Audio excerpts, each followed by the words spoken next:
The fight to extend medical coverage for 9/11 first responders, recovery workers, students, and volunteers who were there during the tragedy was a hard-won victory, but for many, the work is not done.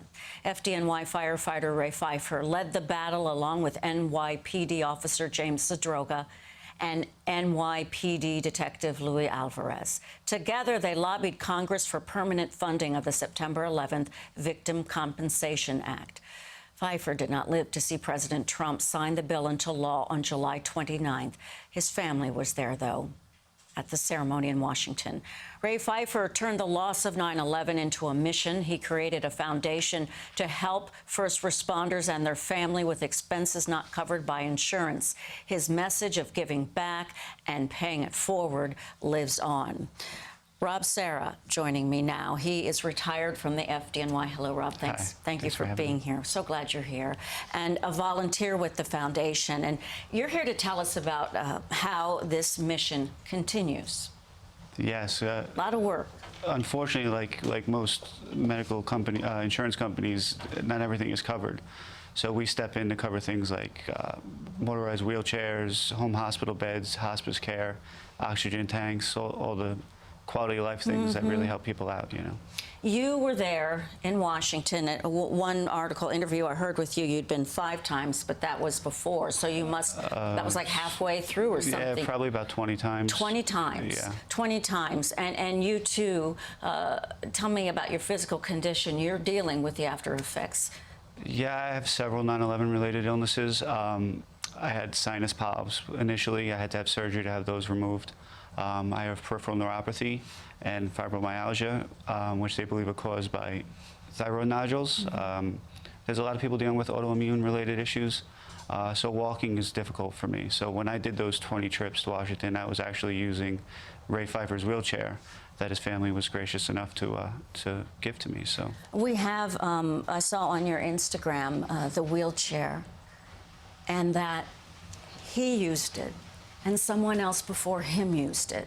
And that just speaks to the bond. Here it is right here, Rob. Just that photo. Yeah, Ray's chair was part of the team, you know, and we'd bring that up in meetings, you know, and try to use it as a focal point to say, hey, listen, I want to be the last one here in this wheelchair, because we needed this to be finalized, which fortunately they voted for it and passed it. So. But there are, as you said, other needs, and one of those ways of taking care of those needs is by all of us, your neighbors, those of us who benefited from your work and who have compassion, which we hope everybody does, to contribute. There's a foundation, Mr. Pfeiffer's foundation is having a fundraiser, which happens to also be called the Rob Serra 40th birthday party. Yeah, it's my 40th birthday. I made it. Well, hopefully I'll make it in 2 more weeks. Yes, yes. November 1st, right here in New York City at Hudson Station. We're going to try to raise money to buy a van for the Fire Family Transport Foundation. If you don't know what that is, the FDNY does a great job of taking care of our own. We have over 2,000 members battling a 9/11 cancer right now. And those members need to get to the doctor. Not everyone has family members that can drive them everywhere. A lot of them, unfortunately, are in wheelchairs. So that's what this fundraiser is about: is buying another wheelchair accessible van. Because right now, Ray's van is the only one in operation. So we need to add to that fleet. You, and let me say, walked in here, you have, when hallways get long, so tell us about that. You're a husband and father of 3. Just how are you feeling on a daily basis and your mobility? It depends on the weather, especially a day like today. 3 children. I also have arthritis, so the weather deeply affects me. I've had 2 spinal fusions, so getting around can be tough. So I try not to walk long distances, especially down in Washington. I mean, we were walking 7, 8 miles a day. So much. I couldn't do that.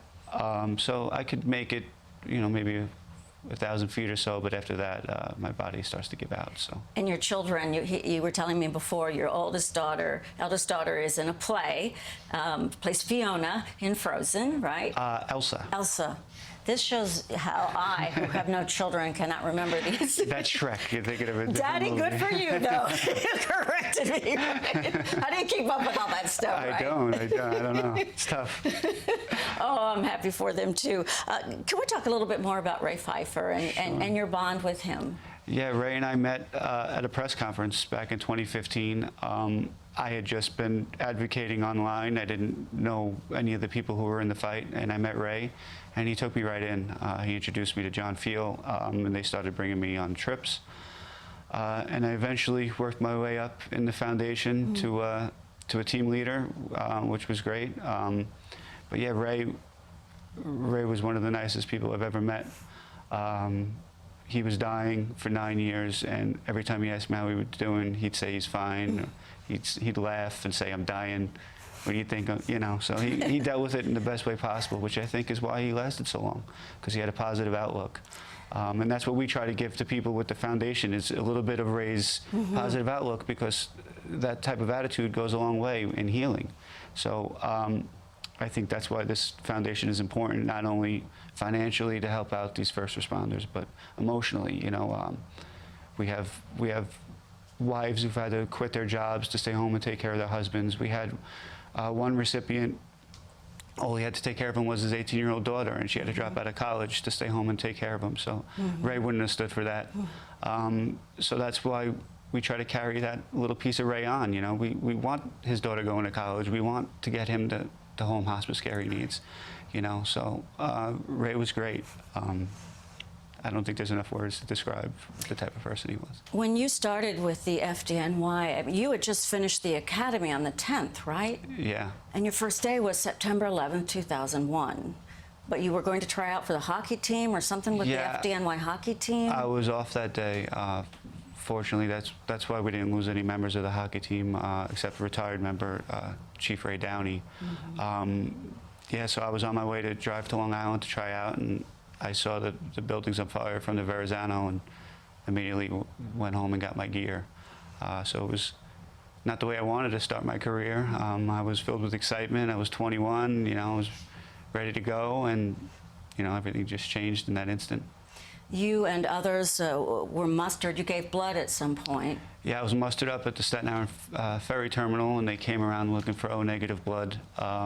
And me and there was a lieutenant next to me were the only two to raise our hands, so we felt compelled to go give blood.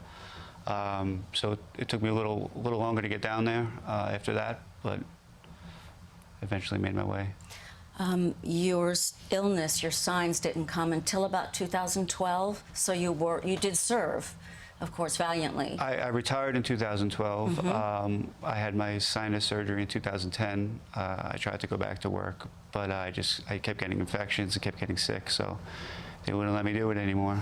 But like a lot of people, my health effects started on 9/11. I got a bloody nose while I was down there. You know, you could grab the air with your hand. It bled for 3 or 4 hours. I remember passing out, and then it bled every day for a year or two. So the health effects really started right away, at least for me. But now we're seeing signs, as the doctors predicted, that it was going to take, you know, a good 18 to 20 years for a lot of these diseases to manifest, and that's what we're seeing now. We're up to over 14,000 people with a 9/11 related cancer. We have over 96,000 in the health program. Over 2,000 have already passed away, unfortunately, and they're saying it's only going to get worse. We're kind of at the tip of the iceberg right now. As you know, it's 2 more years till the 20th anniversary, which is when the asbestos-related diseases are going to manifest. So we're expecting to see a big hike in the cancer rates. They're saying probably 30 to 35,000 in the next 2 to 5 years. So it's pretty dire right now, and they're saying it's only going to get worse. You know, we're with you, Rob. We know this city has been great. We see it through the people who support our foundation, the support we had for this bill this last time, because we couldn't have gotten the bill passed without the public support. You know, Jon Stewart was great, but what Jon Stewart really did was rally the troops. He rallied up the citizens of this country to stand up to Congress, to, you know, force them to do what's right. So I appreciate that, but we feel it. Like I said, we wouldn't have gotten this bill passed without you. So the funding until the year 2090 this foundation, the event, if we could put up the information again, the Ray Pfeifer Foundation fundraiser, subtitled Rob Serra's 40th birthday, Right. is November 1st. What day of the week is that? November 1st? It's a Friday. Friday. All the information is available on our website, Okay. raypfeiferfoundation.org. If you can't make it, you're more than welcome to click the donate button. I just looked at the website. There and are all plenty of that- ways. All those donations, no matter how small, they go a long way. They go a long way. Thank you for being here Thanks for having me. and for being there and in Washington, too. Wishing you and your family all the best and good health, Rob. Thank you.